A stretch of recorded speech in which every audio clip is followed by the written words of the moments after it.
Bandwidth for all shows on the Aussie Tech Heads network is supplied by Aussie Tech Heads Web Hosting. For a fast, affordable and reliable Australian server with fantastic support, contact Aussie Tech Heads Web Hosting at aussietechheads.com.au. Aussie Tech Heads, Australia's best hosting service.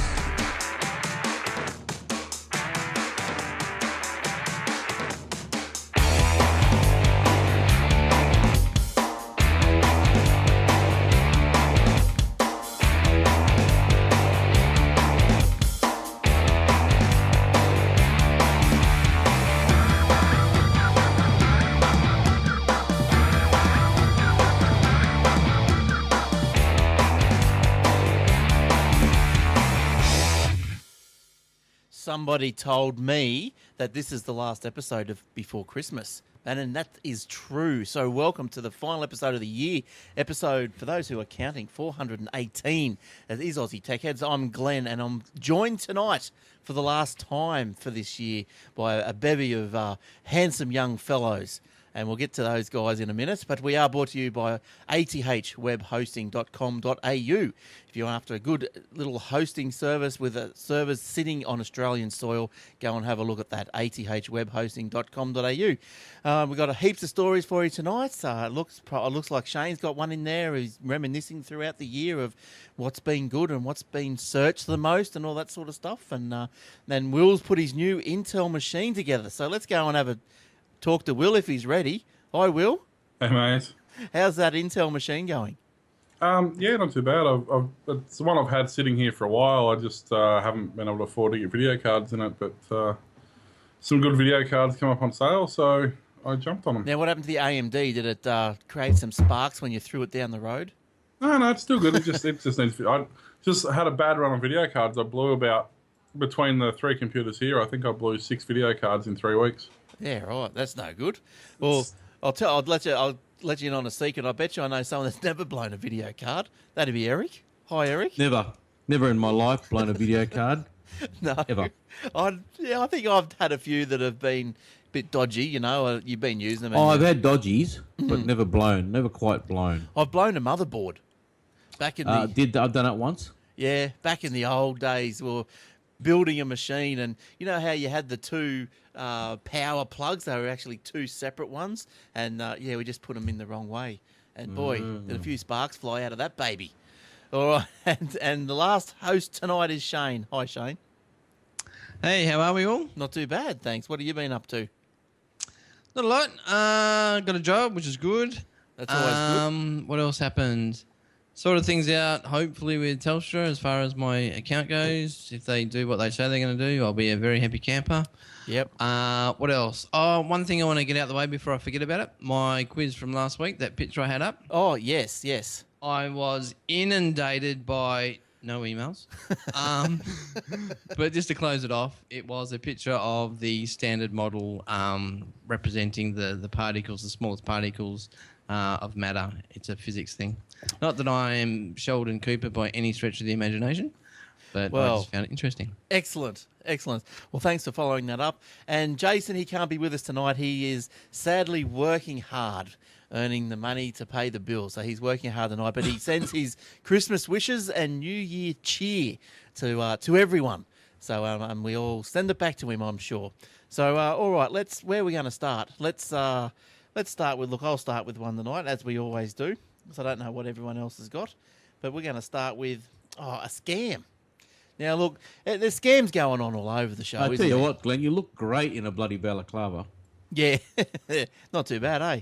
I do. Have you got a balaclava? I've got one. I've never seen you wear a tie before. No. Yeah, but I've got a balaclava. Does anyone have one? No, mate. Why would I need one? Why? I use them in the winter. It warms up my head. Yeah. Yeah. Oh, okay. Well, we know what's going on in wintertime. Was it the rise in crime rates around Rabina, is there? No, they're all good around here. They're all good. But anyway, so what's going on? The scam of the century. New South Wales residents. I'm sure it's going to extend further afield. But anyway, New South Wales residents warned of a free computer scam. So apparently a family in Yeovil, wherever that is. Okay, well, that tells me everything. Do you know where that is? No. It's in the state central west. Okay. So that's going to be hot out there. No need for balaclavas out there. They were told they were eligible for a government program providing a free computer and lessons. Oh, you jump at that. For people earning less than $50,000, reports Fair Trading. The scammers photographed the victim's driver's license, birth certificate and tax file number. Whoppity bippity boo. There you go. Some good ID fraud going on there. Oh, straight away he'd be buying that car. Yeah, he'd be out doing something.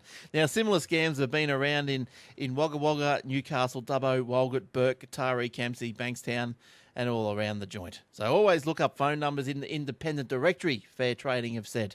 Don't be tempted by incentives like cash, vouchers, iPads, or laptops. Oh, that's no good. I'm always tempted by stuff like that. A Nigerian prince, possibly. Whoa, or princess, maybe. And marketeers sometimes use references to the ATO and the TAFE New South Wales to appear more credible. Look, I remember there was a scam going around a little while ago. It even goes not just offering computers and iPads and everything, but offering a job. And this is how people were doing it. People were scamming like Centrelink and the government and so forth, because they were saying, oh, you know, I own a shop or whatever. I'm looking for employees. You know, what do you do when you send your resume and you send it in your driver's license, you send in your birth certificate, your blah blah blahs. This lady's just scooping them all up. You know what? I got hit by that when I was, I think I just finished school, and there was this dodgy bloke that my brother knew. He didn't know he was dodgy at the time. And he said, come down and they're looking for people just out of school. You know, he's in year 12. And he went down.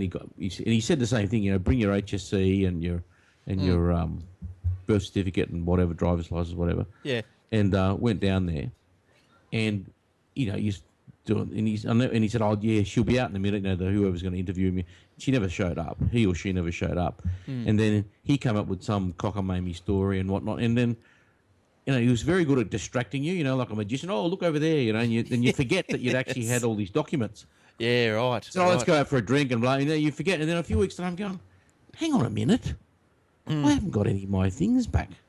Yeah, right. Oh. Right. Then we found out that he was a dodge. Yeah, yeah. And but I never got my things back. But I never had any debts put in my name or anything like that. I think they might have caught him before he was able to do anything. I think he might have been just collecting a lot of IDs. Yeah. Look, it's still hard. Like, depends who you're trying to scam, I suppose. But I just even, it's not a story I brought in for tonight, but I was just reading with the Sony hacking that's going on. You know, apparently they managed to get into the Sony systems more or less by sending emails to service desks and whatever, and obtaining emails, and then going a bit further, just social engineering, I suppose. And then they just go ask the right questions. Yeah, little step at a time, and all of a sudden they're into the system and they're getting further and further, because they were sending internal emails apparently, and they looked like an internal email, and that's how they were doing things. But look, I've got another little security scam story later on, so we'll wait for that. All right, Shane, what did you find this week? Anything exciting? Yeah, I have. Just before I go into it, though, I'm just worried about Will, because I don't know if he's experiencing an earthquake or.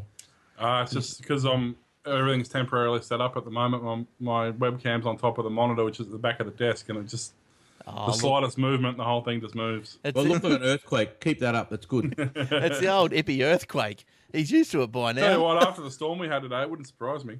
You guys get smashed all the time with storms. And so you should. I mean, we didn't get it at work. It's funny, like you get this massive, big, wide band of storms, and there's just this little channel that I always seem to be in that misses it. So far, it's been a good thing.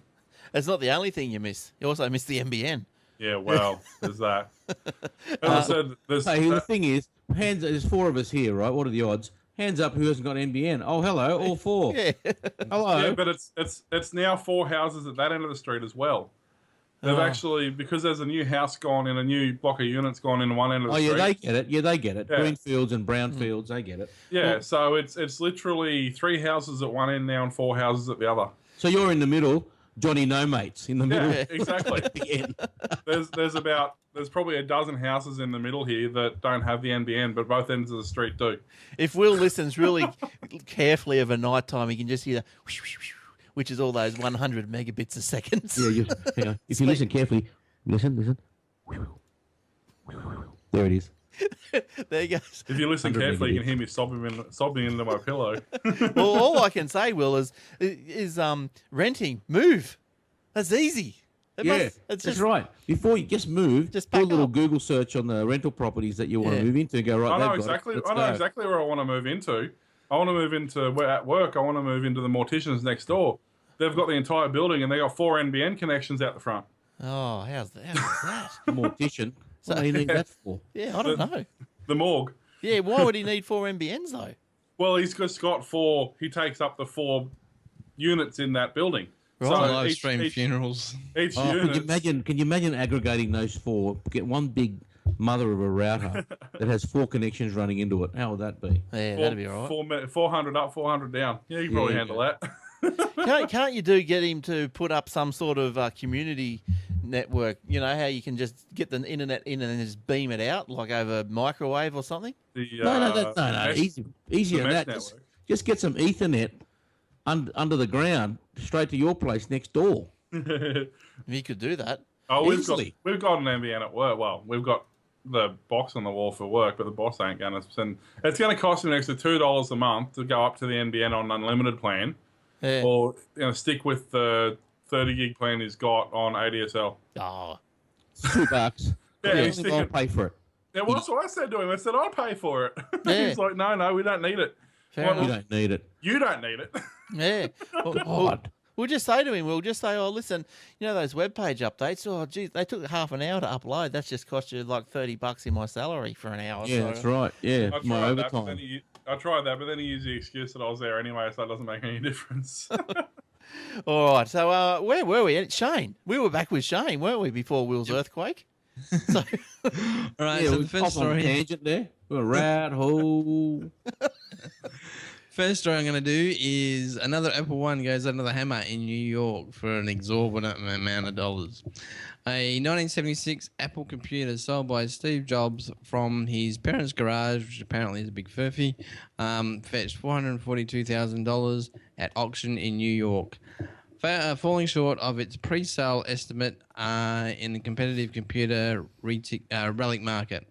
According to Christie's, they had previously valued the computer between $485,000 and $725,000, big range.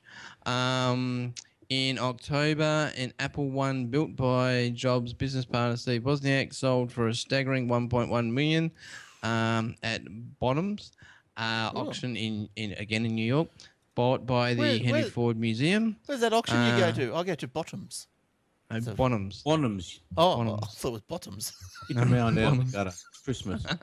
I just thought it was. And then just finishing it off, in 2013, Christie's sold another 1976 Apple One for $469,650, and in 2010, another one went for $257,100 in London. He couldn't have made that many, surely. I think it was only 50 or something that he made. Big Oh, 50, look. yeah, something like that. If you hold out, you'd get one for $10. There's thousands of these things coming out of the woodwork. Yeah, I know everyone said, oh yeah, I'll make some money out of here. Let's do them up. And they go, okay, I'll pay $100 for yours. Yeah, Too many. You flood the market and supply and demand. yeah. I thought there was only like Simple economics. one left, and now there's about 500 that have coming out. But because what was one called the Ricketts or something? Wasn't he signed his name Rickett on it or something? You know. Ricketts. Oh, What? yeah, there's a Rickett Apple One, and I think Jobs wrote must have been the guy's name on the board who it was for. Oh right, okay. I don't yeah, know. something like that. But anyway, yeah. Look, so I'll tell that's you what though, whoever owned the one that sold for 1 million laughing. He's probably in the bathtub now throwing notes in the air. I reckon he might be. He'd have someone do that for him, Eric. Yeah, that's He'd go, right. Feeding him grapes. Let's go to the bathroom and you can throw some notes in the air for me. God, I tell you what, and all the others going, oh, duh. Yeah, I know. And look, there's not. What would you do with it? Look at it. Look at the Nothing. It it's- just goes to a museum. I know, and it's even black and white. It's no good. It's rubbish. Look at the transistors on it. Well, they're not even. Can you imagine how slow it'd be? Let's write a program. What's it, 4 kilobyte memory or something? What are you going to write with that? Oh, hello, Dolly. You probably even couldn't use it as an answering machine. No, probably not. It'd probably blow the thing up. Yeah, but anyway, it was the start of the revolution, wasn't it? Well, I So- suppose it's a collector's item, really, you know. But I suppose Yeah. Look, with collectors' cars, people buy these collectors' cars and do them up, but you can drive those. Yes, yeah. These things, you just sit there looking at them. Yeah, but I mean, look at the first appearance of Spider-Man in the event, whatever the comic was. A mint condition one of those just sold on eBay. Not long ago, like 12 months ago or something, for like I think it was $950,000 US for a comic book. For a comic book, yeah. That's all right. But how old would that be, though? That'd be 50 years old. Oh, 50 years old. Stan Lee, Marvel Comics, he's behind a lot of those. Yeah, he's worth a mint. Is anyone here like hoarding stuff in the hope it's going to be worth something? No. Heaps and heaps of crap. I don't hoard anything. Just huge amounts. I pick my things that I hoard. Yeah. So, but do you have something you go, oh look, this doesn't take up much space? Yeah, I've got a £1 Australian £1 note. Oh yeah. Yeah, a £1 note. I don't know if I've 1962 mint condition. Right. I don't know if I've seen those. I remember when the plastic notes came out. I worked in a bank then, and so then with the $5 notes, you just get a little fold, like 10 of them, all in consecutive order. Yeah, oh yeah, that's good. Then the $10 notes come out, and you go, oh yeah, I'll get a fold of them. That's $100. I'll get those. That's all right. Oh, hang on. How big is that? That looks like the British pound's like quite large. Is that actually? How big is it, Eric? It's a normal size note.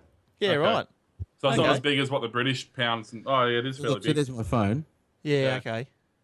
Yeah, all right. That's pretty cool. So what would that be worth, you reckon? Oh, it's worth about $5,000. Oh yeah. So keep that for another couple of years, and it'll be worth a bit more. I've had it since I was 20. I've had it for 30 years. Yeah, that's all right. Yeah.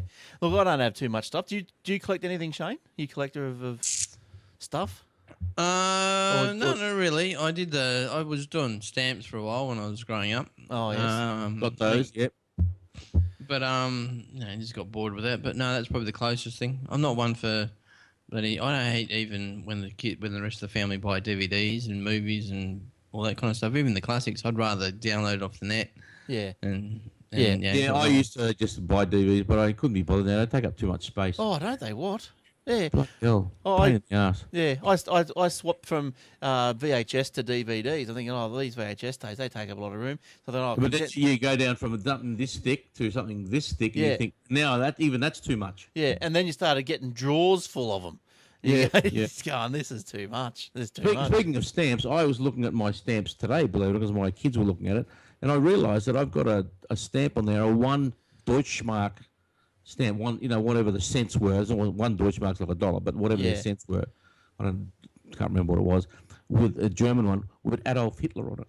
Ooh, how's that? Yeah, that'd be interesting to have a look at, wouldn't it? Yeah, that's interesting. Will, do you collect anything of value? Video cards, AMD CPUs. I'm a purveyor of all wares. Very good, very good. And I'm going retro at the moment. I'm actually collecting a few of the old like 70s and 80s. Starting to get some old arcade orientated stuff and like Milk Bar sort of, that sort of stuff. So yes, yeah. I'll tell you what, it would be a good collecting thing to do if you can get a hold of it. Start collecting the old vinyl records. I've got the old ceramic style ones, the pre-vinyl ones. I've got two big book chests full of those. Yeah, and they weigh about 14 ton each. That's so heavy. The old ceramic ones that just sell those, mate. Sell them. Get rid of them. The problem is they're not actually worth anything yet. But they're all thick ones. They're quite thick and they're really really heavy and but they're pretty neat. I got a few big boxes of those. I've even got the old tube record player to go with it. Holy shit! So they're worth a bit. Fix those up. The museum would probably want to have that. So tell me, what's on the record, Will? Oh, there's all sorts of most stuff I wouldn't even know. I know there's stuff like, of course, there's old like Popcorn and things like that. When the boat comes in, there's even some of the old like Susie Quattro stuff. Now you're talking. I can't think of that. But there's some of the like Susie Quattro and that sort of era is probably about as modern as it goes, and the rest of it's all prior to that. Nat King Cole. Yeah. Yeah, or Yeah, I Frank tell you what, Sinatra, Susie Quattro, some Elvis, remember her Elvis in her ones day? there. Winifred Atwell. Or who didn't have a crush on Susie Quattro when they were about 20? Yeah, I know. Oh, well, she was out when I was probably about 7, and I remember that she was one of the first cassette tapes that I was ever bought. And Devilgate Drive, baby. oh yeah, Or and I 48 remember. Crash. I remember one of my mum's friends. She had a word to mum saying, "Oh, that's a bit rude. That one, no, I wouldn't be." Ooh, don't do that. No. Sound like Joe Bjorky. Oh yeah, don't do that. Don't you let him do that one. And I found out why, because one of the songs had bitch in it. And so, Oh, no. Yes. Oh no. Oh no! Oh God! If that woman is she still alive? Get her to listen to one of the latest. Yeah. Get her to listen to a rap song. She's got You to have to listen to All About the Bass, the new one. Yeah. Yeah, but look, I've got a couple of 45s and I've got a couple of 33s. Another 33 I've got is, I don't know if you remember the Super Flying Fun Show. I got one of those. Super Flying Fun Yeah, that was a kids No. show back on Channel 9. I think it only beamed out of Sydney. The other two there wouldn't probably have seen it. But yeah, there's I don't know, a couple of other little I got, beauties. Daryl and Aussie album. Status Quo, the four record, I guess it was called a box set back then. Oh, well, we're just giving you fodder for old fart geeks, aren't we, Will? So And I think they're all 78s, aren't they? The ceramics. Some of them were, I think. I don't know. Those are the common size anyway. What's the large vinyls, the big ones? What speed were they? 33. and a third. Yeah. Yeah. That's what I thought. 33 and a third, yeah. I've actually got my old DJ deck. I've got a pair of Gemini decks, and they've actually got the what's it called? Strobe light that you actually adjust the strobe to exactly that. So you actually manually adjust the record player to the exact right frequency. So you get the speed absolutely spot on with any of your records. Yeah, right. So Well, there's no variation. No wonder you don't want to move. That's much crap. You've got to take with you a whole card Julies. well, bloody ceramic records. My goodness Oh, me. Drop They're those. so heavy. Yeah. But I suppose that's the thing. As you move into the digital world, there's probably less and less to collect because photos. Think about it. Who's going to collect? Oh, I've got a digital copy of, Yeah. You Good Men. Yeah. Well, I got 2 terabytes worth of photos. Good on Yeah. you. No, but what it'll be like, what's your date stamp on that file? Oh yeah, mine's 2005. What's yours? You'll be selling metadata. Yeah, just selling it because it's got an early date stamp on it. Yeah, baby. Yeah, baby. No, I was the first one to know that one. Oh, yeah. All right, now moving on to something that hasn't lasted 5 minutes, and that'd be the LS15. Who knows what that is? Well, I'm about to tell you. It's either a drug or an engine. I'm not sure. Well, I'll tell you what the LS15 is. Lenovo has recalled over 20,000 these power cords. Stuck with that. Yeah, with numerous models of notebook computers following similar actions by HP and Toshiba. So there's thousands of these things out there. You buy a Lenovo? Yes, but I was getting a bit worried. But these power cords were sold between February 2011 and 2012 and June 2012. So I'm out of the picture. But they're apparently on the site. There is a bit of you can type in your model or something and it'll tell you if you've got one of those power cords. But you can also find out if it's one of these ones that's got LS15 like printed on it or molded out of it or whatever you want to call it. Yeah, it's raised rubber print on the actual unit. On the thing, yes. Cord. So the ACCC announced that affected AC power cables' electrical insulation may deteriorate and pose potential fire and burn hazard. Now, I only bring this up. I don't do recalls, but I only bring this up because there's just so many of them. I thought there was a few of them. So 20,000 just from Lenovo by the sounds of it. So the LS15 model is made up by Taiwanese supplier Linetech. Lenovo attributed to the defect to inconsistent combining of flame retardant compounds in plug of power cord. There you go. That's the only time you're allowed to use that word retarded now, isn't it? No, yeah, that's right. Yeah, you can't use it anymore because Fire that's... retardant. Yeah. There you go. Thank you. You're such a fire retardant, Will. Yeah, if you put in brackets fire or something before retardant, you'll be right. Now, the vendor, blah, blah, that's boring, isn't it? But you'll find... That is boring. Move it along. Yeah. Oh, that's boring. You'll It's easy find... to test. Just grab it, and if you feel a shock, you got to get it replaced. I mean, it's If not you've got difficult. if you've got a new hairstyle in 30 seconds, get rid of your cord. That's right. Will, what are you bringing to us this week? I know you've just got home from the storm and the earthquake, but have you had a chance to have a look? Well, I guess while we're on ACCC. The ACCC fines Telstra for misleading a misleading iPhone ad. Oh, never. The short answer is they basically hid the actual cost in the fine print. They said it cost $70 a month. They forget to mention that it was an extra $11 a month for the iPhone. The interesting part about it, which is basically makes the ACCC useless, they decided to the ACCC Commission. Oh yeah, really? The ACCC Commission. Well done. Has dealt Telstra $102,000 fine. Well, they paid that quite instantly and unreluctantly. And then got a heap of free advertising for the privilege. There you go. Everyone goes, oh, yeah, it'd be me to go down to Telstra and get my iPhone 6. Look, the thing that I reckon is the go with these people that do the wrong thing and been found with doing it. Like 102,000, who gets that? It's the ACCC. I reckon if they're found that they've been guilty of misleading the public, then the public... Well, not just that, but the public either should say, okay, here's my phone back and I want a full and total refund, or there should be some sort of, okay, well, we're going to give it to you for the $70 a month. Yeah, that's basically the thing. Once an ACCC passes a judgment, in this case, you can basically take your phone back and go, well, I don't want it, or you can say, well, no, you're going to give it to me for the $70 a month that you advertise. So that's because of the way the ruling's been handed down. Every time ACCC rules on something, that's the other option. So you don't have to hang on to it. Yeah, so it says further here, it says a Telstra spokesman said the telco had been surprised to receive the infringement notice to its ad, as it was prominently stated the total minimum cost as legally required. Well, they're not surprised that they did it. They're surprised they got caught doing it. Thank you. Yes. Yeah, that's right. But I don't know. Look, I suppose it's right. Like, there's a big $70, and I suppose the plan is $70 a month.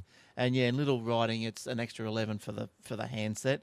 But that wasn't in all the ads either. Apparently, I was reading a different article to this one that said that in some of the ads where they squash it down, that was in a full page ad, but some of the ones where they squash it down to like a half page, it didn't have all that fine print on it.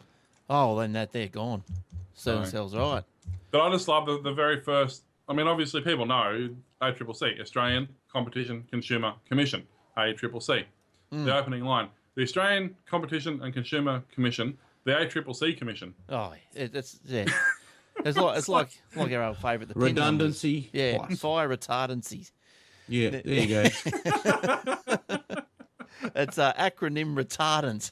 That's right. Thank you. Acronymous retardant. The same thing, we've been through this before. Everyone calls it an ABN number. It's not. Or a TFN number. It's not. Or an ATM machine. It's not. PIN number. PIN number. It's not. No. Idiot. Yes, you are. You're a PIN number retardant. That's right. You're an ABN retardant. All right. Now, now booting from Windows 8, booting into safe mode. Has anyone ever tried that? Yeah. Can you show us about that? Yeah. Oh. I had to do it. That's why I reinstalled everything. Yeah, it is hard. And look, there is a little way to do it, but like the way that they put Windows 7 on. It's easiest. The way that they want you to do it is a bit convoluted, and you've got to set the machine. You've got to go power, advanced, blah blah blah, and go when it reboots. Can you please go into safe mode or whatever? Well, that's just doesn't happen, does it? Because if your machine doesn't boot, how do you get to that stage to do that? But anyway, this is not about complicated. This is not about rebooting. This is about going. Well, it sort of is. This is how to get in the command prompt. Oh, there's a little tip. I came across this. I thought, okay, well, we'll share the tip. Share the love. People might want to go to the command prompt for some unknown reason. But you go to the lower left-hand corner of the screen, move and click on the settings icon, click on power, or in Windows 8.1, click the Windows. I'm asleep. Yeah, I know. So I thought it was good at the time, but reading it out here, it's just crazy.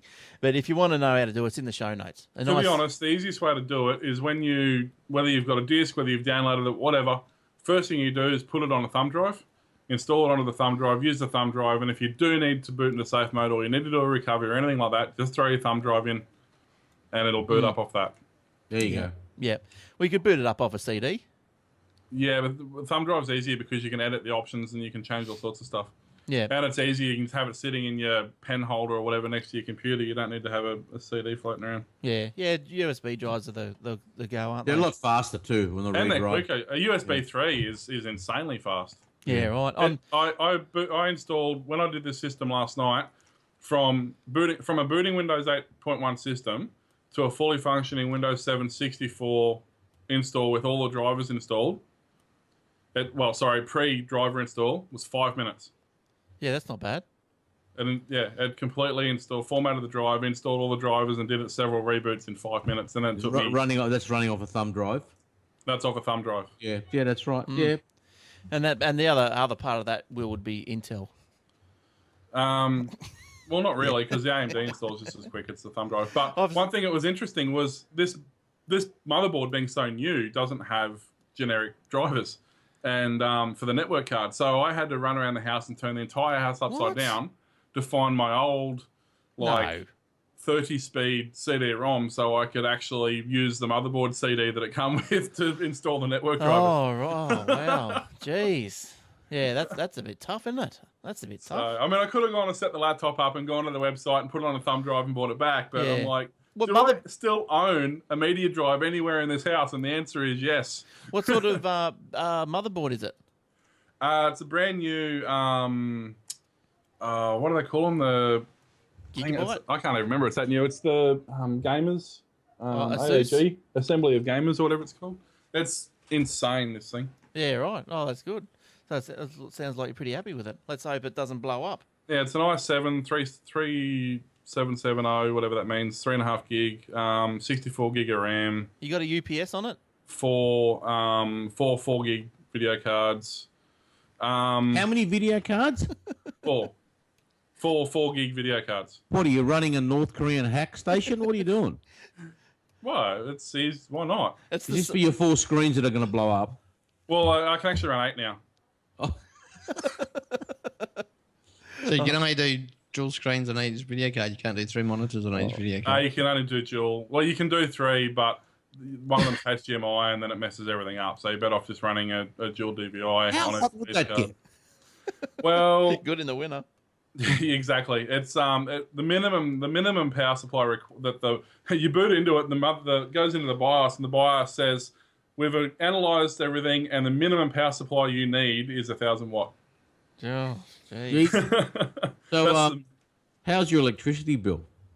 Yeah, well, actually, we've got an old, crappy little electric hot water system, so it doesn't make any difference.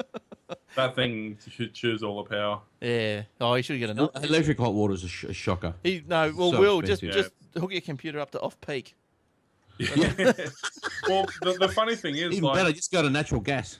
These systems, this system clocks up to like a 4.5 or something with water cooling. The guy I bought off actually does the water cooling. He's got exactly the same one. And even with the water cooling unit and everything like that, the water tank that sits next to it's like a 5-litre, like a fighting fish tank. Oh. And that's constantly sitting at like 30 degrees. It gets that hot. It just constantly keeps that water hot. Wow. Yeah, make yourself a cup of tea. Just about. Yeah, you just put a little tap at the bottom and a cup of tea, love. And then you can use the DVD tray for what it was meant for in the first place. Cup holder. Yes. Do you know how many of those came into the computer store? There was a thing getting around. It was on all the PC mags and all the gamer mags. There was a little app that was called the Coca-Cola app. Yeah. And what it would do is you'd put it on and you would click it and it would open up your CD-ROM and it would say, enjoy your drink. Yes. And within 6 months of that coming out, the amount of computers that come into the computer shop with complaints that they'd snapped off their CD-ROM trays. Dear, oh dear. It's just, it's like, the new iPhone is waterproof. Update the iOS 7. It's waterproof. And you charge it in your microwave. Oh, idiots. Update retardants. Oh, God. iOS retardants. Yeah. That's anyone who owns an Apple product, isn't it? Hello. Oh, look out. Hello. You just keep it above the belt, please. Oh, dear. Well, where do you keep it? Oh. Where it belongs. Always above the belt. All right, Windows 10. How do you get it out? Yeah, can you mute him, please? There's an app. It's called the Coca-Cola. Now, Windows 10.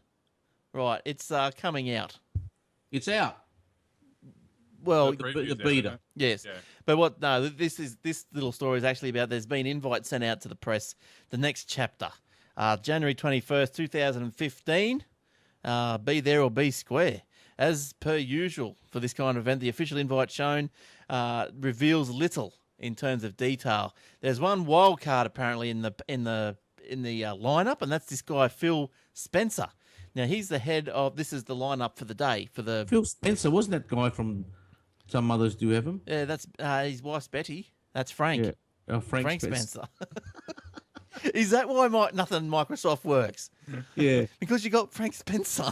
Yeah, you got Frank Spencer. You want to change Captured it? a whoopsie in his beret. He's over there trying to fix everything. That's what's going on. Yeah, no, by Skype then. You must work for Microsoft for sure. Yeah, okay. So anyway, and that's Frank Spencer, the head of Microsoft's Xbox division, as well as the video game production wing of the company at Microsoft Studios. He's going to be there. Now, this has caused speculation that there's going to be some sort of Xbox announcement or something. Microsoft's big push is the same operating system on all devices. So whether or not this is going to extend to Xbox or whether there's going to be just a individual Xbox release of information, who knows? But that's what he's there for some reason. So his presence is a little odd, to say the least. So anyway, there are 3 possibilities of what will be unveiled at the event. The consumer full version of Windows 10, which probably won't happen because it's still in the tech preview. And apparently they've already set a date for that, which is April 15 is the deadline for the end of the technical preview. So, the analysts are not suggesting that there's going to be a consumer version of Windows 10 unveiled or spoken about. There's a possibility 2. Microsoft's operating a rolling update model. However, given the company has been rolling out continuous build updates to those in the technical preview program, you have to ask why Microsoft would hold an event just to do this. Or option 3 would seem reasonable that Microsoft would hold a special event for that kind of major change. Additionally, as the event is an all-day event, which is quite unusual, it could mean the journalists in attendance will have a chance to experience whatever is revealed firsthand. So something else that's major. So which might be the Xbox thing, who knows? But anyway, keep your eyes on January 21. Yeah, I'll tell you what, it's been an interesting update. They've had, since it's been released for people to test, they've already fixed more than 1,300 bugs thanks to feedback. There's now 1.5 million registered members on the Windows Insider program, and there's about 450,000 considered active daily users. Yeah, right. That's a good number, 450,000. Basically, yeah, that's not bad. Not a bad number at all. They're saying that there'll be something for the consumers revealed in January. What about the developers? Are they going to release the SDK for them so that they don't have to wait till the day it's actually released to the public to start developing apps for it? Because that'd be pretty stupid once Why? again. Look how well that's worked so far with the last 3 releases. Oh, it's worked terrifically. Let's just shut down. They should have this SDK out to developers now. Shut down TechNet. Stuff for everyone. Stuff for developers. Yeah, don't worry about it. Yeah, TechNet. Why you don't need TechNet? It's developers. Yeah. They're not our bread and butter at all, you idiots. And apparently, too, if you are out there and you're running build 9901, you won't get the next update. It's not deliberate, but there's a bug in 9901 that doesn't allow updating, so you have to manually update to the next version.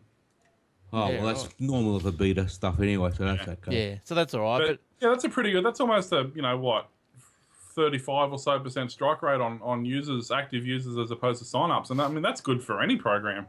Yeah, look, that's pretty good. Like I've installed it onto a VM machine, but Yeah, me too. I got it on a virtual. Yeah, I downloaded it last night. I was going to do it on the weekend to have a play with it, see what it's like. Pretty quick, installed very quickly. yeah, it's just one of those things where because it's on a VM machine, but it's not something you're going to use every day. I think you need to, once it's relatively stable, and I suppose if you're not using it as a real heavy production machine, you could probably get away with it. What's its compatibility like at the moment? Like, does most of the stuff you would use on a daily basis work on it? Yeah, all the drivers are there, pretty much. Oh, okay. Yeah, well, I think since Windows 7, really, the database of Yeah, drivers they're pretty good is- with all of that. They don't have any. I don't think I've ever had a missing driver on Windows 7. No. And Not like 95% of the time so- it'll do it. What's it? XP? Jesus. Yeah, XP wasn't too bad, but prior to that, 95, 98, they wouldn't auto detect anything. That's right. 95 was rubbish. Hey, Yeah, but it good had at the plus, time. You can't ask for more than that. Yeah, it was 95. Well, remember Windows 98? Yeah, but that's Remember good it at well. the time. But it's okay, you had 98 SE, which fixed all the problems. Windows 98. Gee, my daughter was born in 98. Bloody hell. Yeah, SE. Yeah, I And remember. then you had, SE. and then you had, Stupid. then you had ME, which is the multimedia edition. Yeah, was- right. Didn't do anything. That was a huge hit. It That- came complete with a DVD player that never played a DVD the entire time I owned it because it refused to load. But the ME was trying to get more towards NT, wasn't it? No, ME was no. That was Windows 2000. Yeah, 2000 was okay. their attempt at making That was the NT. brilliant. That was the best one. It out was of all those. yeah. Well, it was based on the NT kernel instead of on the Windows kernel, so That was brilliant. Windows 2000 was brilliant. it was dog slow, Bart. Oh yeah, but you needed a powerful machine to run it. Yeah, but what more, something like a 486 that you would have back No, then? no, not even close. Windows 2000, anything less than like a Pentium, Yeah, you needed a Oh, Pentium gee, on Windows Pentium. 2000. probably Pentium 1. or like a Celeron 333 or something like that. You'd probably struggle to run it with any decent speed. It was But it pretty was very rugged, good. It was very, was- very good. rock solid. If you, The next I know, one, the next one after that was Windows 7. yeah, I know that when we were when I was working at the computer store, and we were burning the DVDs for backups and stuff like that, we had a Windows 2000 machine because it was the only machine back in the day that you could burn on a burner and not get write or read errors. It just consistently actually burnt a drive. On any other version of Windows, you even think about touching the mouse and it'd just yeah. crash the burning program. Like how many? Yeah, how many? Or it finished burning it and you go to put it in a machine and it's nothing on it. Yeah, oh yeah. How many discs did you used to waste? You You know? go through heaps. And that was Yeah. when discs were quite expensive. Yeah. But not only that, you had CDR minus and or CD plus and CD minus. You didn't have the one standard. You had to figure out what your drive used because nobody bothered to tell you. And you'd go through a ream of discs and go, "Why is none of this working?" And someone goes, "I'll try using the other one." You're like, "What other one?" Yeah, and it was all like one times right or two Oh, times yeah. right. And, Oh, yeah, that's right. Your CDRW 16. Yeah. Or An whatever. hour and a half to burn 700 meg. If you were lucky, 650 generally, 700 if it supported overburn. Yeah, but the buffer underruns were my biggest pain in the Yeah, backside. buffer underrun. Oh, tell me more. Oh, buffer underrun retardant. Most of that's only got to do with the fact that on the older systems, on the 72-pin RAM, the single speed write data transfer was faster than the RAM could actually do its job. So Yeah. But they had tried to bring out different technologies to I don't know, buffer into whatever, but it didn't work. The Nero computers had to get seemed to work faster. best with its burn prevention. It would actually burn a section and then stop and wait and cache it all up again and then burn another section. It wouldn't try to continually burn. Yeah. But anyway, those are the days, eh? We can burn, no problems. We're burning Blu-rays Old these fart- days. Oldfartgeeks.com. Check out the podcast. You'll enjoy it. Yeah. And what's the other podcast you do, Will? Obsidian Loft. How's that going? Jace tells me it's Minecraft going one. well. Yeah, it's doing really well. We've been really surprised, actually. The server we've got up and running at the moment has been quite popular, and most of the people found it by the podcast, actually. So Right. that was pretty neat. And then we've started another one a few weeks ago called Old Fart Geeks, which is literally what we're doing then, just crapping on about the old days, back in the days of the Commodore 64s and the old Apple leases, and even prior to that, the old 8-track tape decks and all that sort of stuff. So, yeah, we're having a lot of fun with them. We really enjoy doing it, and You can grab them on iTunes, I hear. you can. Good You stuff. certainly can. And or on, you can also go to YouTube as well and search for them on YouTube, and they'll come up there as well if you want to watch the videos. I've got a YouTube story coming up, but we're just going to check in with Shane. I think he might have nodded off. No, I was listening intently. Just Been to- into the eggnog a bit early tonight, Shane. Have you been touching one of those Lenovo power cords? You got, you got a little spike No, I just haven't going. washed my hair for 3 weeks. Oh, right. Yeah, the power will do that to you. Now, Hey, while we're talking about other podcasts, Hmm. the Aussie Mac Zone, yes. you guys said that on the one last week that was the last one for the year, but there's another kind of Tuesday before Christmas. There is. But we just didn't want to do one. Okay. No one was Basically. available. Is the correct Stuff answer. the fan base. Yeah. well, what happens is that so I alternate every second Tuesday. So next Tuesday would have been my night off, and then I think coming into Christmas, I think Jace had things on, and I think Michael had things on, and we sort of tossed it up whether we're going to do it a different time or whatever. And look, it's 2 days. It's Christmas Eve, and we just it's too close. And we were, even last week leading up to Christmas, the Apple stories are few and far between. Like because when you concentrate on one subject, Yeah, they're not doing anything at the, No, leading up to it's- Christmas. They're just stocking their shelves now. There's no news. Yeah, they're just opening up, they're emptying out the paper from the fake bottoms of their cash registers. You know, they're ready to go. They're ready to go. But anyway, yeah. So Aussie Don't Max, let the tax department know about those, will you? they got Yeah, those. good luck chasing them. That's all I can Like say. those laundry chutes, you know, they just tip it over out into this hole in the wall, and the cash just flings down into a big barrel at the bottom. Goes down into a big tumble dryer with pokey chips in it. That's Yeah, and Tim Cook has hired 3 people to throw it in the air. All right. So anyway, so the Max Zone will be back next year. Same with this show. So they're all on what do we call it? iTunes and YouTube. What do you call it? And the place you find stuff. that's right. What you call it? Where else would you go for podcasts? Oh, look, you can go to other podcatchers. I think there's like Yeah, but no one's heard of them. yeah, You generally just Google. It's the easiest way. yeah. Yeah, and it comes up with the iTunes link. Yeah, iTunes is the biggest depository or repository or suppository, whatever you like. Yeah. I mean, I generally use. I'm trying to think what I use on my phone. I use Pocket Cast on my phone because I don't obviously have iTunes and I refuse to put it on my computer. And Pocket Cast basically uses the iTunes repository anyway. So. Yeah, like they're all the same. And look, I got an email from iTunes today saying that things over the Christmas holidays might be a bit slow if you're going to send in a new podcast. So I thought, oh, well, you know, that's the first email I've had from them for a while. Maybe they're giving us some attention. Who knows? But anyway, it'd be good if they did. No, just trying to avoid complaints before they happen. That's all. Yeah, but there'd be no one there to answer them. They're down throwing money in the air. Yeah, well. Right. Shane, what else did you find for us this week? Yep. The next one that I stumbled across was, and you get this time of year anyway, all these kind of top this and that of the 2014. The most asked questions of the Google search engine. They break it up into 2 categories: what is and how to. So just to quickly rattle through the what is and Just the how to before list, we've got at number 1, what is Ebola? Just before you go through those lists, who here actually types in what is or how to? Nobody. Okay, continue. How to it occasionally. Or very Because occasionally. At minimum, yeah, but never what is. Yeah. I mean, what's like, I suppose. What is Google? Yeah. what is the difference between 1 and 3 or something like that? Maybe I guess, but yeah. Yeah, well, I suppose it's all about just keywords, isn't it? We know what we're doing. What is WhatsApp? You lie. Hell? What's WhatsApp? Oh, WhatsApp is that's an app for communication, For what? texting and stuff. Right, okay. What is What's that? mess? All Yeah. the shit you left in your room. So hang on, Shane. Sorry, keep going. We got to number 1 was Ebola. Yeah, right. So number 1's Ebola, because obviously that's kind of popular at the moment. What is ALS, which is the ice bucket related thing? Because it's called by different names. It's ALS. It's called by some motor Lou neurons Gehrig's- disease. Lou Lou Gehrig's Gehrig's disease. disease. Yep. It's funny how it was different in Australia, wasn't it? It Yeah, what do wasn't. we call it? Motor neuron. No, I Yeah. mean no. The ice bucket. There was an ice bucket challenge, but it wasn't for ALS.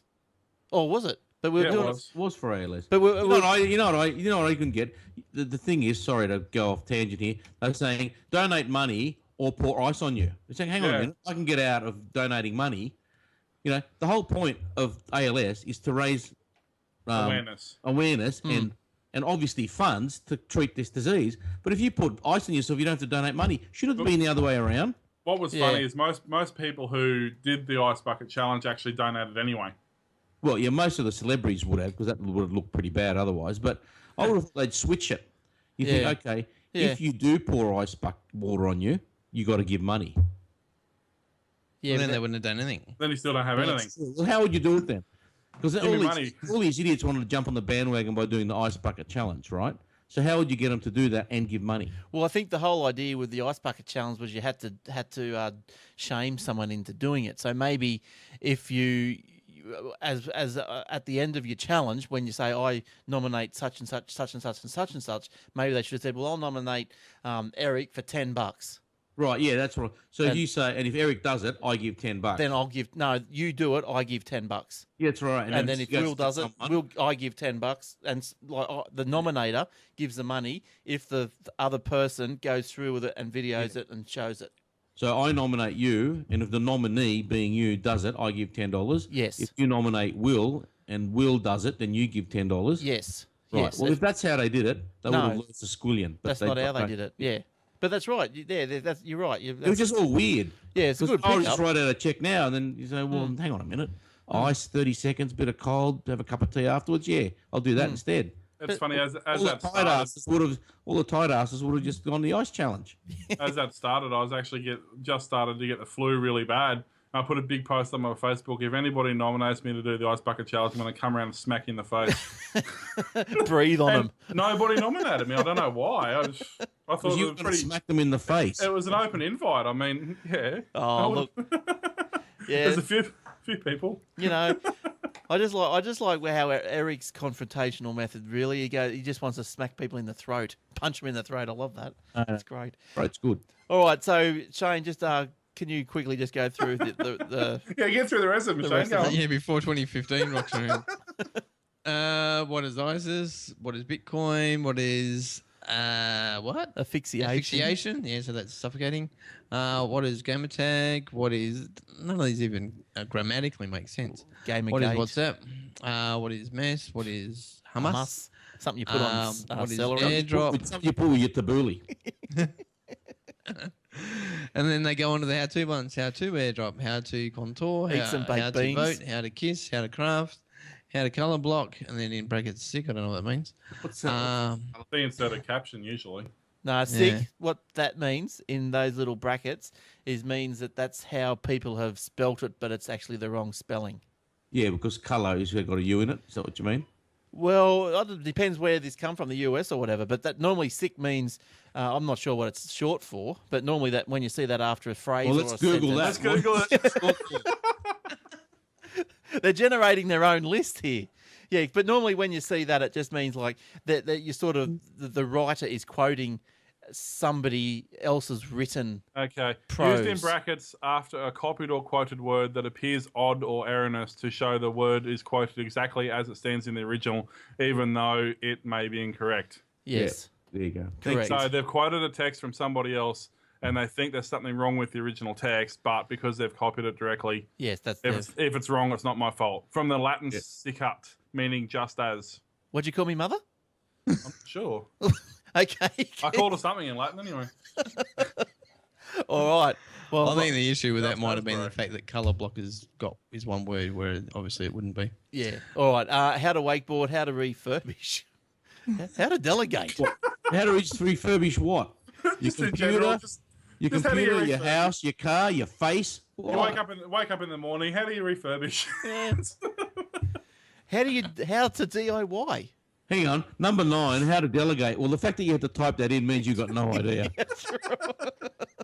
Yeah, unless it's the person who's been delegated is trying to figure out what they just got asked to do. Yeah. I want to delegate this to. Hey, go and do this for me. Okay, hang on a minute. Let me just type that what that means. How am I gonna delegate this to you? Oh, Through the God. post. Did they work for the government? Probably. Microsoft is going to accept bitcoins. Is that exciting? A lot of Not places really. aren't it? Yeah, they're only 3 years out of date on that one. Hmm. Next. Carry on. Well, it's only in the US. Oh, no, look, I've got a nice little graphic for the YouTubers. There we go. But anyway, just quickly, Bitcoin can be added as a payment option to use Microsoft account users and used to buy content in the Windows Store, as well as Xbox games, music, and videos and apps for Windows Phone. Actually, that could work well because especially now that Microsoft owns something like Minecraft and they have servers and stuff they operate, it could actually work well because a lot of people who play Minecraft obviously have Bitcoins, but a lot of people I know do anyway. So, yeah, it actually could be a smart move. Look, it's only available in the US at the moment. Of course it is. Microsoft limits the amount that can be exchanged to 1,000 US a day and 5,000 US in total for all accounts registered to a certain user. Only specific Microsoft services can be bought for using the Bitcoin.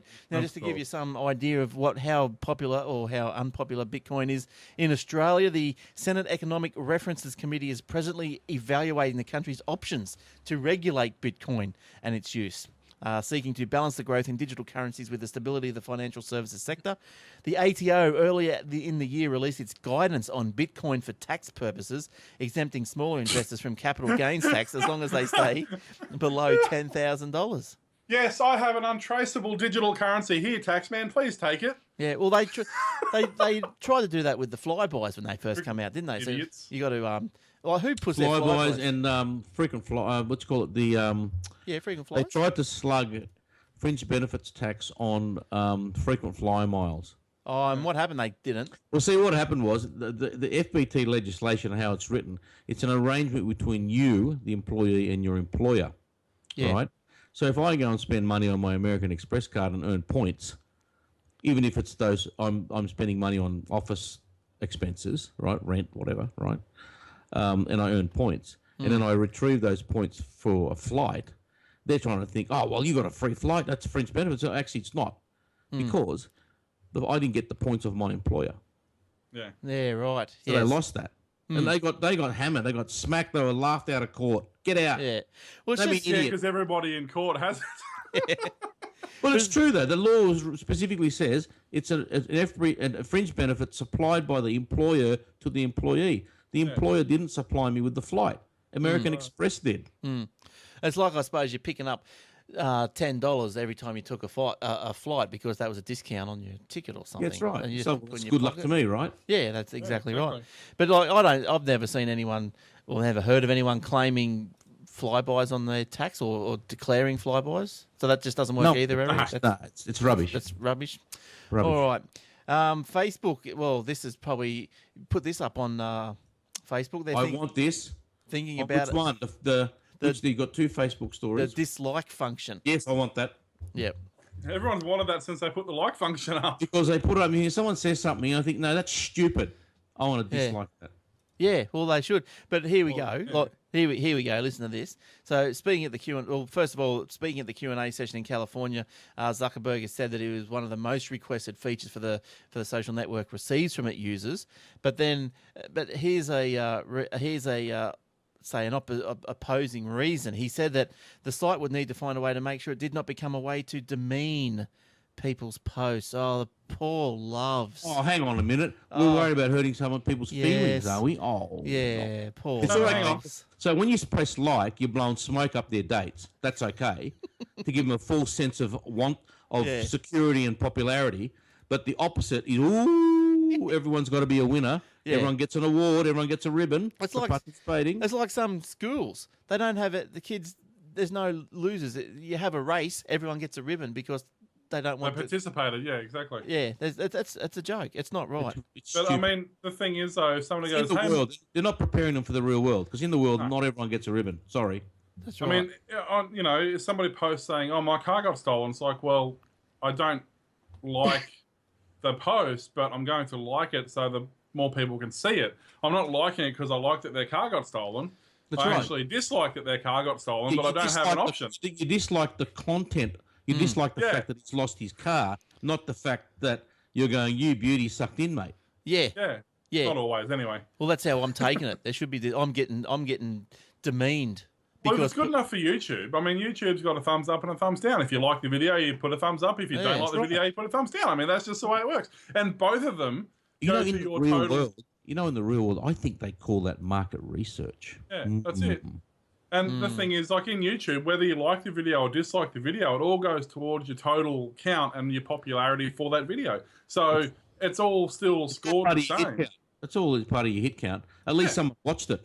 Yeah, that's exactly that's right. right. Yeah, someone clicked on And it. the thing is, if you've done 10 videos and one of them everybody hates, you go back through it, you watch it and go, okay, what particular thing don't they like about this video compared to the other one? How do you think you're going to get better, especially on something like YouTube? If you want to be on create your own channel, Yeah. you're going to keep putting out garbage if people don't tell you by way of a thumbs up or thumbs down what you're doing right or wrong. That's The only right. way you're going to improve is forget constructive criticism.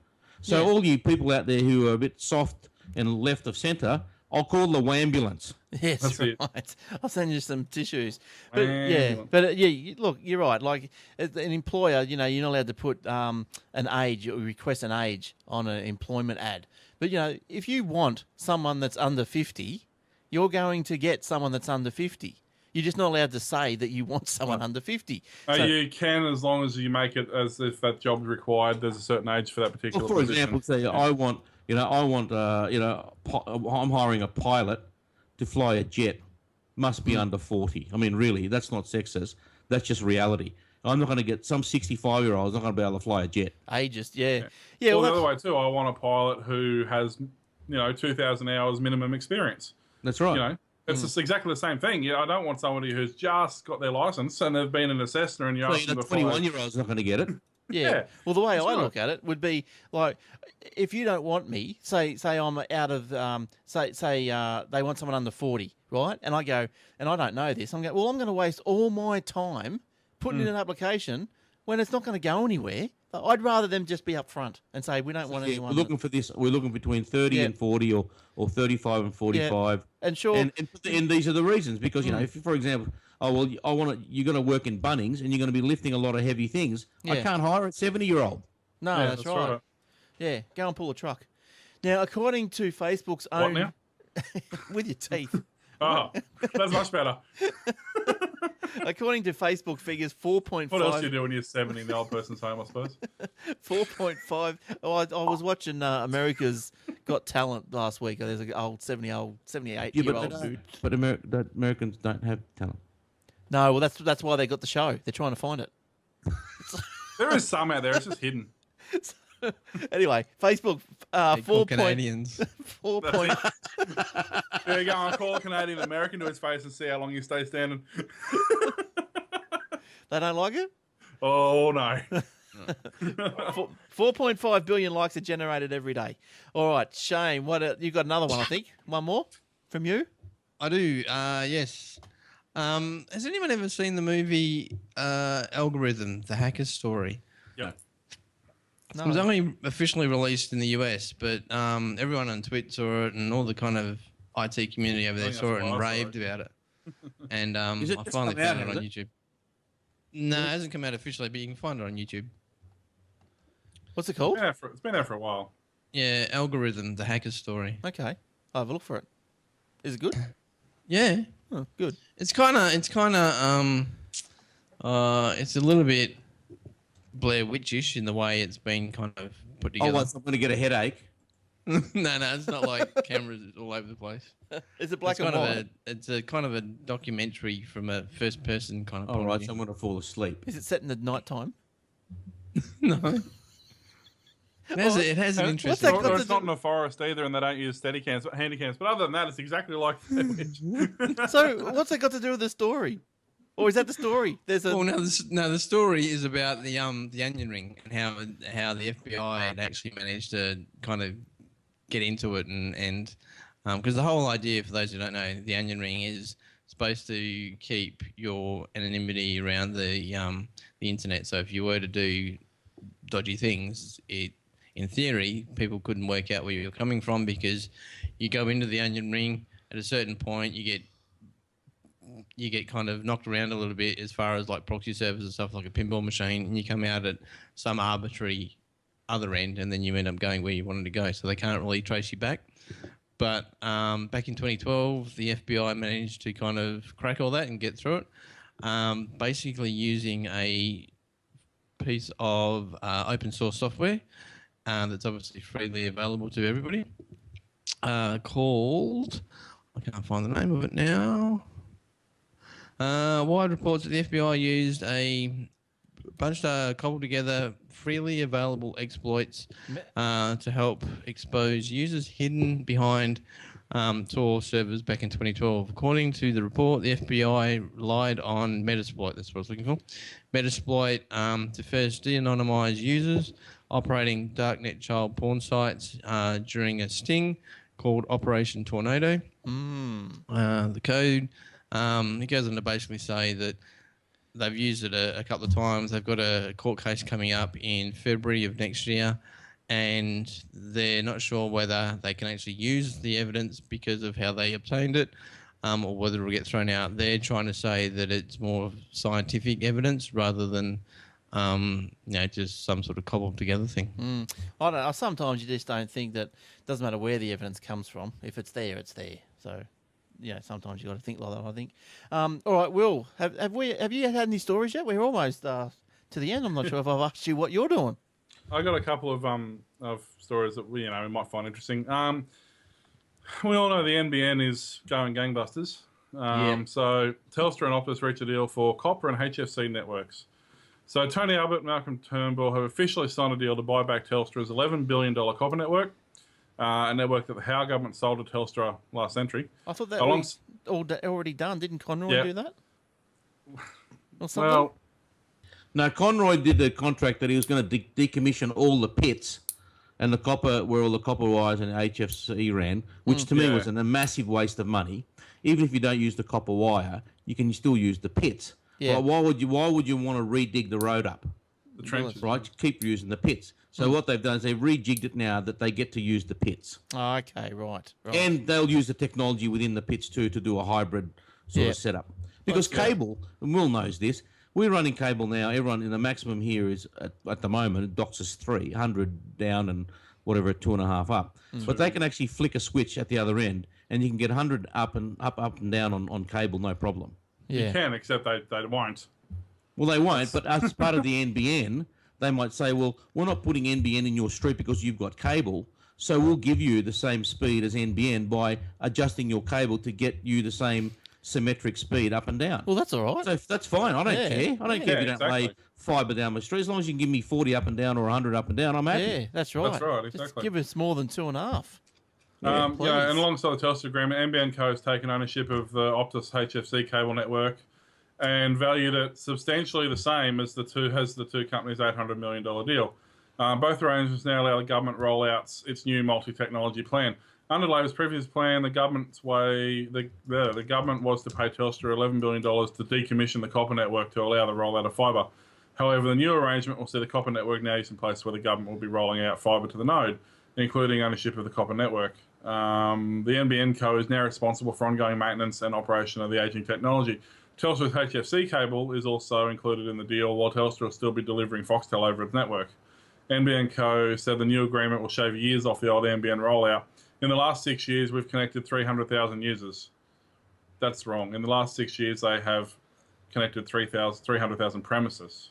Premises, not users. Yeah. Exactly. In the next 6 years, we want to scale up to 8 million users, apparently. So there's also pros. Blah, blah, blah. So basically, they've done after the 6 years of rolling out this technology, they've done what they should have done 6 years ago.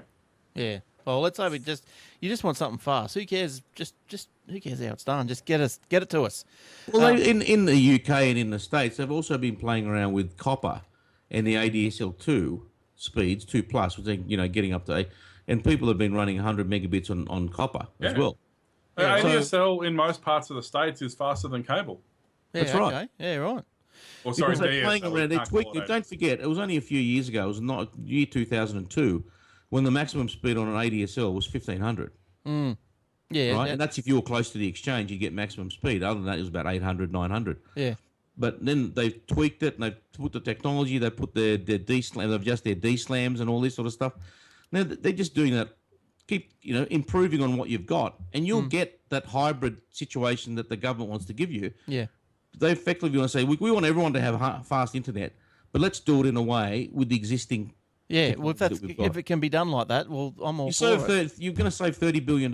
Yeah, well, I'm all for That's it. it. I mean, on our part of our Obsidian Loft server, we use Mumble, which is a chat client, and some of the people on our server are from America. And I was chatting to one of the guys there, and he's in the middle of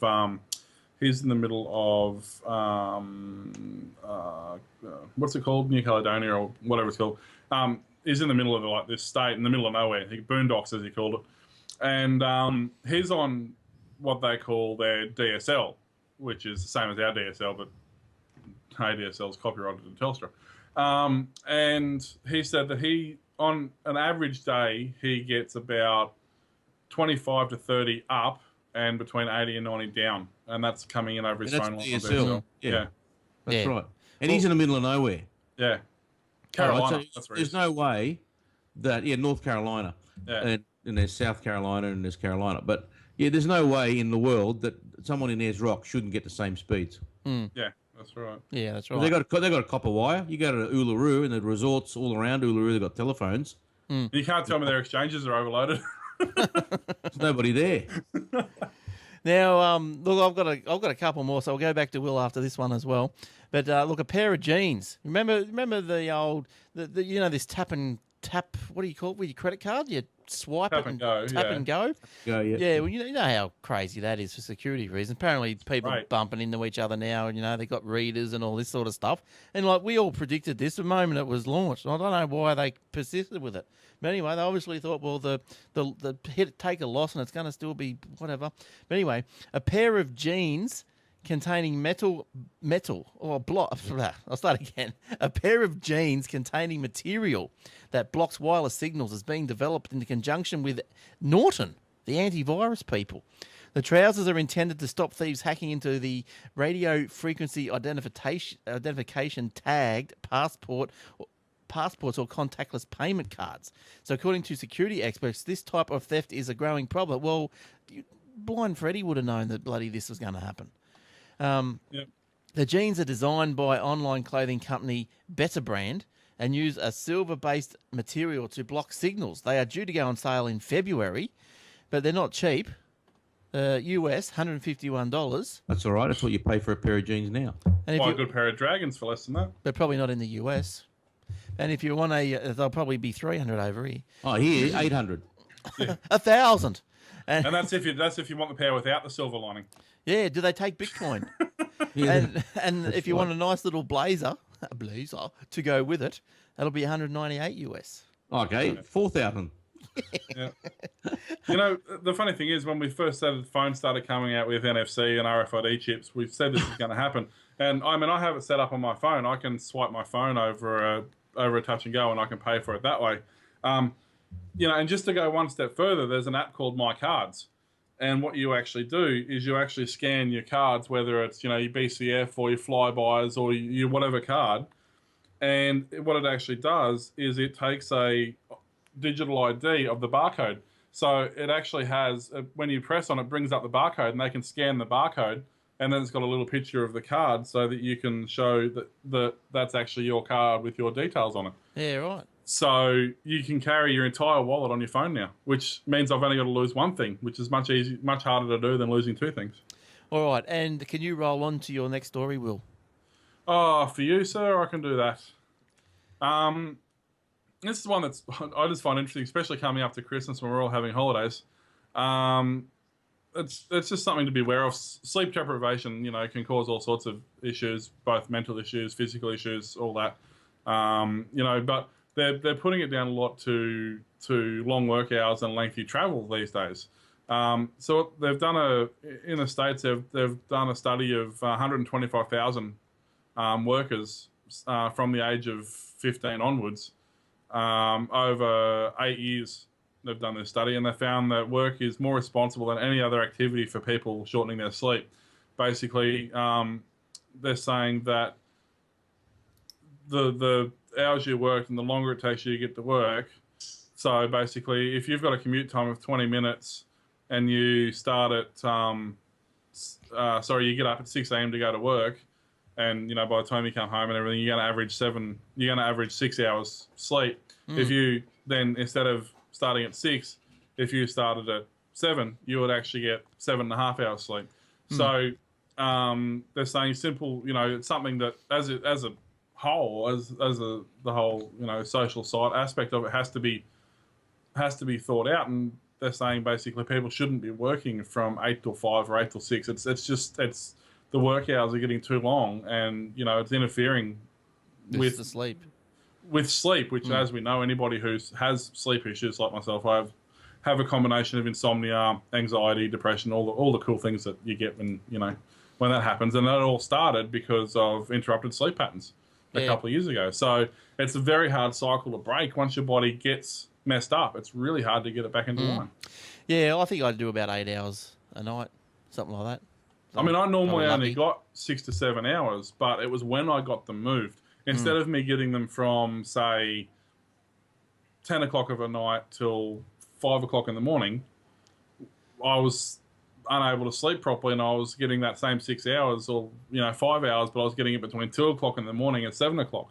So because it's shifted where I sleep, I'm no longer getting that restful sleep that I was getting, that you benefit from in the early hours of the morning. So. Yeah. Yeah, no, you got to get your sleep. You got to get your sleep, all right.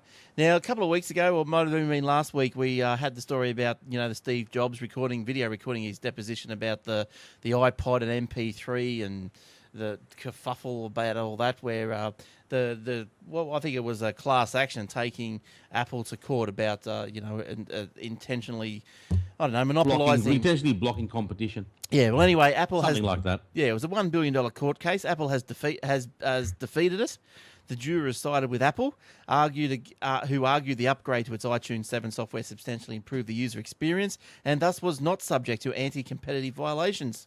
So I thought I'd just bring you up to date on that one.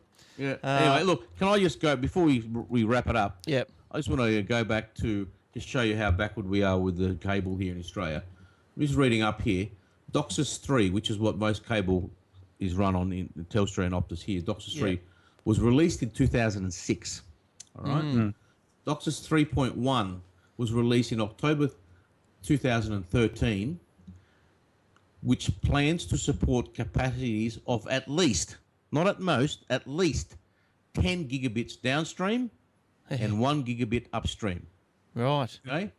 Now, at the end of 2011, the fastest deployments in America was announced, and it was on cable using DOCSIS 3, 250 down, 15 up. Yeah, right. Okay, that was 2011. In the UK, in April 2011, Virgin Media, which is Mr. Branson's one of his outfits, it started trials with download bandwidth of 1.5 gigabits and upload of 150, based on DOCSIS 3. So don't give me this NBN crap. Yeah. Yep. Well, and when did we get Flick DOCSIS the switch. 3? Just flick the switch. We didn't actually even get DOCSIS 3 until, what, 2008, 2009? No, we got it. No, later than that. It would have been 2011. Yeah. Oh, well, there When you go. when Telstra announced that, you can get ultimate speed go from 30 up to 100, but you need a new modem. Well, I heard a story once. I'm not sure where I heard it from, but it was they don't give you a fast up speed because they don't want you to become essentially an ISP. That's what Optus actually said to me. I asked them, I said, how come you can... What was that? What was that, Glenn? They don't want you to be what? An ISP. God. Or No, I think well, a web hosting. Optus actually said to me, I said, how come you can give me 100 meg down and you can put multi-channeling in my downloading, but you refuse to do it in the upload? And the guy come back and said to me, he said, we won't do it because we don't want people uploading things. Yeah. That's all it comes down to. They don't want people uploading Why are they anything. so paranoid here? In America, if you join these people, this one guy called Shaw Cable, right? One of the biggest in America. Anyone can get 250 and down and 15 up. They're not worried about you becoming an ISP. They just want to give you the best possible cable experience. Yeah. Why are everyone so paranoid here? I don't know. I've got no idea, but I don't know. It just really, really annoys me. Yeah, I know. But what do you do? What can you do? Are you anywhere near Wentworthville? Go and punch Malcolm in the neck. Who? Wentworthville? He doesn't live in Wentworthville. Well, that's his electric, isn't it? His seat is Wentworth. Yeah. Oh, Wentworth. Mate, he's in Vaucluse, buddy. Where's Wentworthville? Oh, that's where all the bikies are. Oh, right. Yeah, he's not there. Well, he does have a leather jacket. But anyway, okay, let's. I've got a couple more I'm going to quickly go through because it's way over time. But hey, it's a Christmas episode. We're here for a couple of weeks. Yeah, what do you want? Yeah, Skype users to get... Yeah, we'll just stop it now, and then next week you can play from here onwards. Yeah, okay. We'll release it in 2 lots. And good night, everybody. Oh, and welcome Skype users to get real-time language translating tool. Microsoft launched a test version of Skype. I wonder how long that lasted before it crashed, which decodes conversations in Spanish and English in real time. So it means that... Where? Great. It's the Furby thing all over again. Yeah, it means that during video calls, people who speak these languages will be able to talk freely. Gurdep Pali from Microsoft says it follows more than 10 years of investment. 10 years? But They haven't known Skype for that no, long. that's right. They played a game called Mystery Skype, where all right. I'm bored already. Move on. where pupils from one school ask questions to try and work out which part of the world the others were. So something that Google Translate's been doing for ages. Yeah, good luck with that. Yeah. But tell you what is interesting. There's an app on the Android called World Lens Translator, and what it does is it uses your camera on your phone in real time to translate other languages So if you're in another country and you want to look at a street sign or whatever sign it is, Yeah, you hold your phone up. Menu. And it translates in real time as you're looking at that. It translates it to English or whatever language you want it to go to. That's not too Yeah, bad. that's very clever, but it's also very simple. All it is they're using an OCR program and a translator all in one. Yeah. Yeah, but it's real. Like it's pretty But neat. real time, yeah. I think it has Saves trouble. all that thing of typing. Take in that, the word you Microsoft. wanted. Yeah. I think- Anyone can do it with voice. I think it has. Oh, anyone. Dragon. Look what they've been doing. But I think Yeah, that's right. I think that They're going to buy Dragon soon. Oh, don't. Now they will. Oh God. But that And they'll translator. improve that too. that Yeah, only, they will. They'll improve it tenfold. I You don't have think to that. carry a Surface around with you. I don't think that translator app works on like picture languages like Japanese and Taiwanese and all that sort of stuff. I think it works. Character-based languages. Yeah, It that might be. works on at this stage. It doesn't recognise handwriting or stylized fonts, but it recognises Russian, Spanish, French, Italian, German, Portuguese, and English. Is that all like Alphabet yes, based. yeah. At the moment, yeah, but they are working on, as you They'll said, get that the eventually. They'll get that. hiragana and katakana and kanji, Kanji. whatever Kanji. they are, yeah, all that sort of stuff. But see, Okay. that comes under that basically because a lot of that's so freeform. That comes under handwriting effectively because it's so every sign you see, someone's got a slightly different interpretation of how it should look.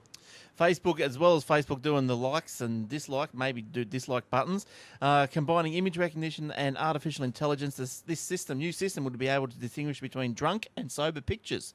So, so they're trying to get you, obviously, like. Hang on, but is that the person in the photo or the person taking the photo?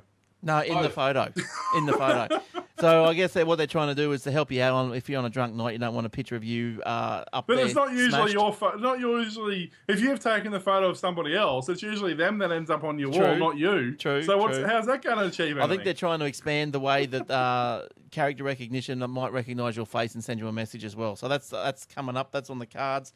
And I think this is my last story, and is YouTube creates GIF maker for some videos with embedded code. So I don't know if you're into YouTube and you publish some YouTube things where you can they'll give you a little GIF for it. In terms of sharing videos, it means you can take out a little section of film, usually a little funny bit, and about 6 seconds, and play it over and over and over again. When a GIF is created, YouTube has created a handy link in the picture and code to embed it on your websites. The feature seems to be being rolled out on a video-by-video basis, only on some accounts. It's unclear whether it will be rolled out to everyone or if users will get the option of adding the tools to videos themselves. That'll be fine and dandy right up to the point that they start giving you content match ID.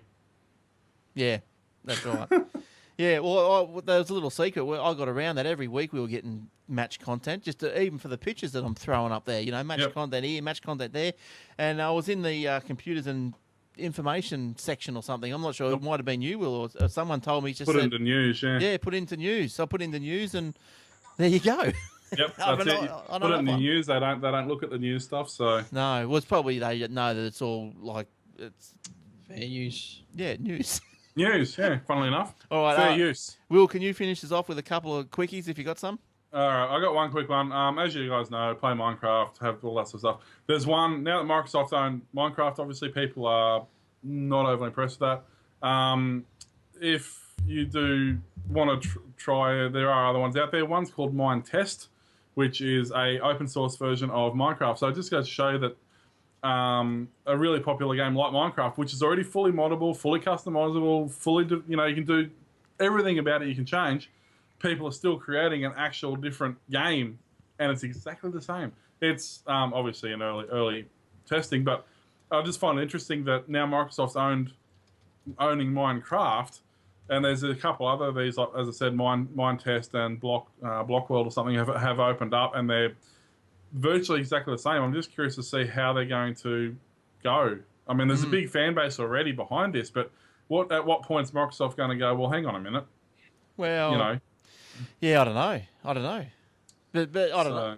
I saw, there's heaps of videos. I saw a little Doctor Who video all to do with Minecraft, and people animate stuff, and it's great. Star Wars and all that, great.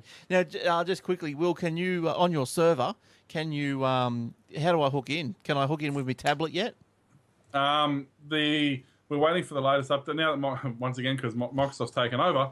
They're actually before the PC version was different to the tablet version, which was different to the Xbox version, which is different to the PlayStation version, and none of these could be integrated with each other.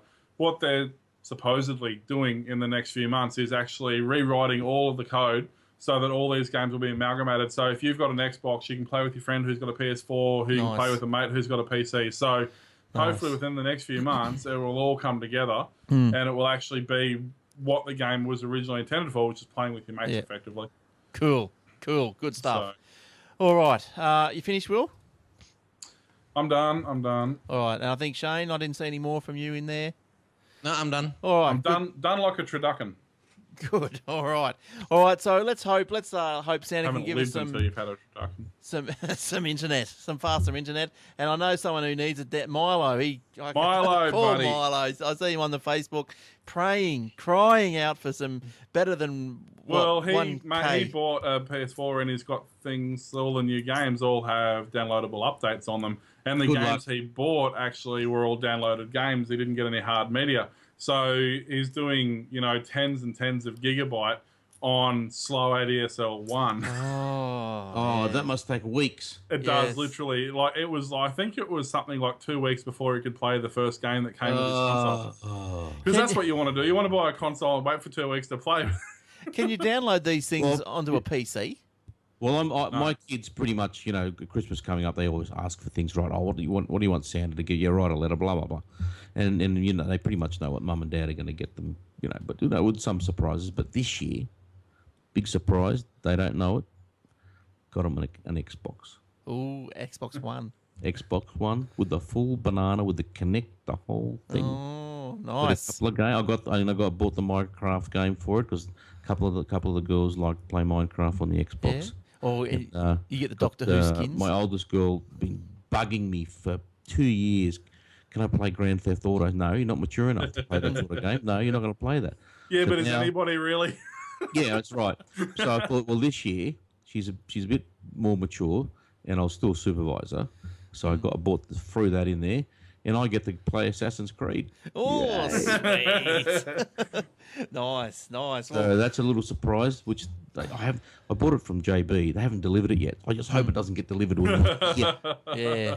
Look, it should be right. Well, it has shipped, so I should probably get it tomorrow because they hope they don't do what a lot of people do. I was ordering Christmas presents and getting them delivered to work.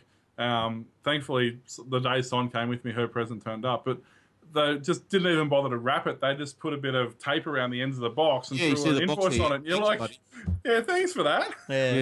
Yeah. Well, look, it must be the arcade games and probably the a sign that your family's growing up, I suppose. But I got mine Xbox game as well. I got the Xbox 360, but I got that little new Skylander thing. And what's that? Oh, yeah, I know. You should see me looking like a real knob going into EB games. Can you explain to me what Skylanders is, please, and how it works and what I need and all this sort of stuff? So, shout out to that guy in EB because he took some time to explain it all to me and I got it. And he price matched Target, so good stuff. Good on you. You need to play Lego Batman. That's where it's happening. All right, yeah, all right. Okay, well, that's the end of a big show this week for the Christmas show. So I hope you guys enjoyed it. I hope you've stuck around. And as Will said, just pause it halfway through. Well, you're not known to do that until now. So we should have said that halfway through. Can we go back, do the show again, get to the halfway point, and say that? No worries. We will starting now. All right, so all right, boys, Eric, Shane, and Will, have a Merry Christmas. You too, buddy. Thanks. Have a good New Year. We'll see you guys next year. I think the first show, if we're available, will be. Let me have a look at the calendar. So we'll record, say, the 8th if everyone's around. And that may be possible. Send me a message around the 6th. Yep. I think that's definitely possible. All right, no worries. Good stuff. All right, and to viewers and listeners, we all wish you a Merry Christmas and a Happy New Year. So stay safe on the roads, take it easy, have a good one, don't drink too much, and we'll see you all next year. Merry Christmas. Bye-bye. Bye.